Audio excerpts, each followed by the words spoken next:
తెలంగాణ హైకోర్టులో Patnam Narender Reddy quash petition పై వాదనలు ముగిశాయి. ప్రత్యక్ష సాక్షుల స్టేట్మెంట్ ను సబ్మిట్ చేయాలని పోలీసులకు కోర్టు ఆదేశించింది.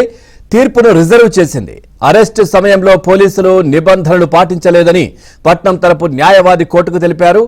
లగచర్ల ఘటనతో ప్రభుత్వాన్ని అస్థిరపరిచేందుకు కుట్ర చేశారని పీపీ వాదనలు వినిపించారు. దాడుల వెనుక ప్రధాన సూత్రధారి పట్నం అని గుర్తించారన్నారు.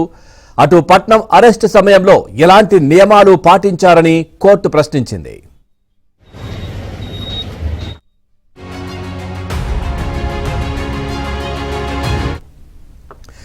చూస్తున్నాం తెలంగాణ హైకోర్టులో పట్నం నరేందర్ రెడ్డి క్వాష్ పిటిషన్ పై వాదనలైతే ముగిశాయి.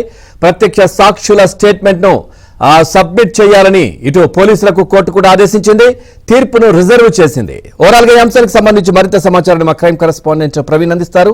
ప్రవీణ్, పూర్తి డీటెయిల్స్ ఏంటి కేసుకు సంబంధించి?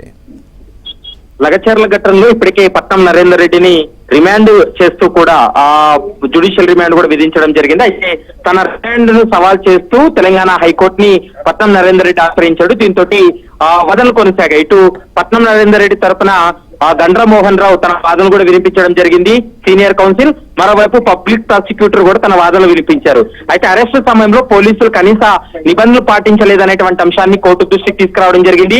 హత్యాయత్నం కేసు తప్ప మిగిలినటువంటి సెక్షన్లన్నీ కూడా 5 సంవత్సరాల లోపు శిక్ష పడేటువంటి సెక్షన్స్ ఉన్నాయి. కాబట్టి ఇప్పుడు ఆ రిమాండ్ ను రిజెక్ట్ చేయాలనేది ప్రధానంగా వాళ్ళు కోర్టు దృష్టికి కూడా తీసుకురావడం జరిగింది.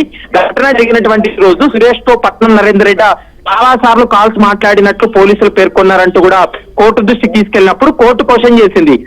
ఈ ఘటన జరిగినటువంటి సమయంలో సురేష్ ఎన్నిసార్లు పట్నం నరేందర్ రెడ్డితో కాల్స్ మాట్లాడాడంటూ కూడా హైకోర్టు సూటిగా ప్రశ్నించినప్పుడు 71 రోజుల్లో 84 కాల్స్ మాట్లాడినట్లు పోలీసులు చెప్తున్నారంటూ కూడా పిటిషన్ తరపు న్యాయవాది తన వాదనలు వినిపించడం జరిగింది.